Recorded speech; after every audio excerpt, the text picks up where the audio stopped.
Hi folks, I've just been doing some coaching on a film set for an actor who's got to play the violin in a film. Unfortunately, I can't tell you which one because it's confidential, blah, blah, blah. But what I can tell you, which I thought would be really useful, was that even with an experienced high-profile actor, the same challenges that we as violinists experience day in, day out when preparing for performances, it's just the same challenge of how to really know that what we've learnt is ready for performance. And as we start to think more about recording and performing, getting ready for a concert, what we need to do is to become more and more sure about knowing that what we can do day to day is going to work under pressure. And that's the difference. You might know that you can play in tune, or you can play the right notes, or you can shape the music in the way you want to, but do you know whether that's going to work when you have a camera pointing in your face, or when you're on stage in front of lots and lots of people?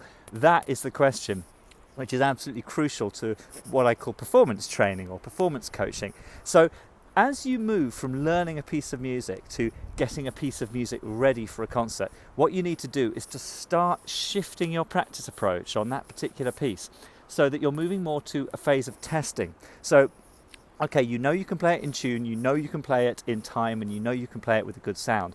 But do you know whether that's going to work under pressure? Well, you have to just simulate the experience of performing, put yourself under pressure and see whether it works. And then if it doesn't, practice it until it does. So how do you do that? Well, distraction techniques are really, really useful. What you need to do is to find a fairly simple and straightforward task that is not really related to the thing that you're practicing. So for example, it could be that you want to play your piece really, really nicely, but at the same time you're going to count the alphabet, say the alphabet backwards, or count some numbers. You might want to count the beats of the music, or maybe something that's got nothing to do with music whatsoever. Say your times tables, recite the capital cities of Europe, whatever it might be, and see what works and what doesn't. And what doesn't work when you do that, well, that's what you need to practice. Because the thing is, a lot of it will already be in your fingers just from having practiced already. So that's great. You don't need to practice that bit too much more. What you need to focus on are the bits that do not work so well. So, for example, if you're doing another task like counting or whatever it might be, reciting something, reading something, and playing the violin at the same time, you'll notice which bits are not working very well under pressure. Mark those bits out.